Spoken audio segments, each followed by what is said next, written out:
Alright guys, today I want to go over an issue that occurs a lot with holsters.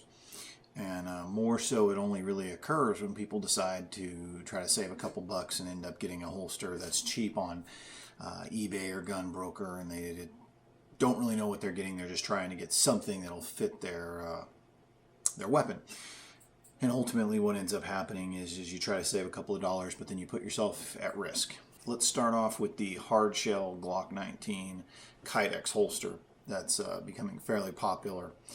Now you notice with this, there's really no way, I'm actually putting some good tension on here, but there's really no way for me to get my finger or any object really to get around the trigger.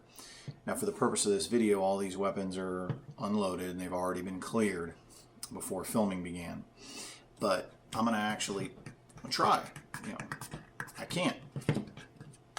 It's a good hard shell. It's got, the holster's got a little bit of retention on it. Okay. There's no way this thing is going to end up with a negligent discharge on me unless it gets taken out. Okay. So that's a good holster. It's also about a $60 to $70 holster. Okay. Now we have a Galco, which is made out here in Phoenix, leather holster.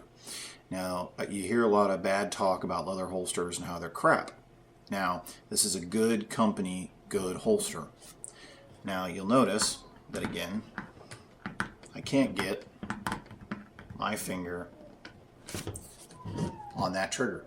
So it'd be really hard for something. I can kind of get my finger in there, but there's no way to squeeze it. Okay, there's no way to pull that trigger, no way to squeeze that trigger. That trigger is not going to cause me a negligent discharge.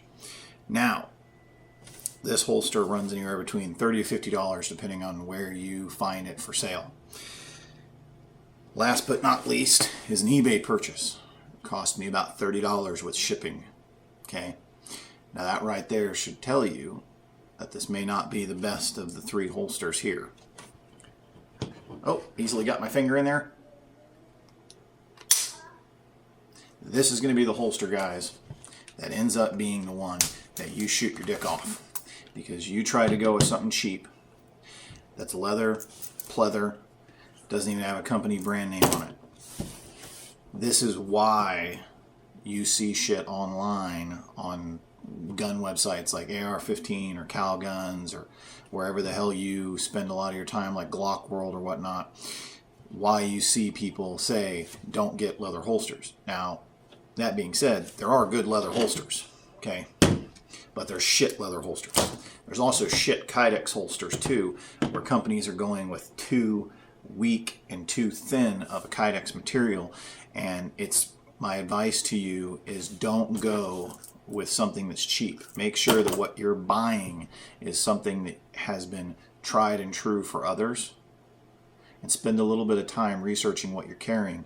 A lot of people might sit back and say, hey, you know, that holster really wouldn't be a problem, but you saw how easy it was for me to get my finger in there.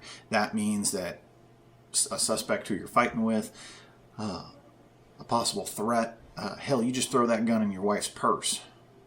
You might end up with a pin or something that gets stuck in that thing and ends up pulling it. Actually, you know what? Let's try it. Let's see if I can fire this weapon with a pen. Let's see if I can fire this weapon with a pencil.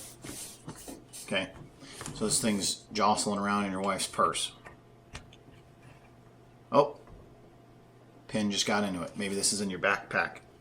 You decided to conceal carry at school and this was the cheap holster that you could afford.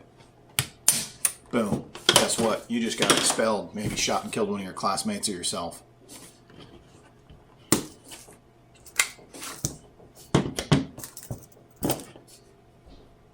There you guys go. Food for thought.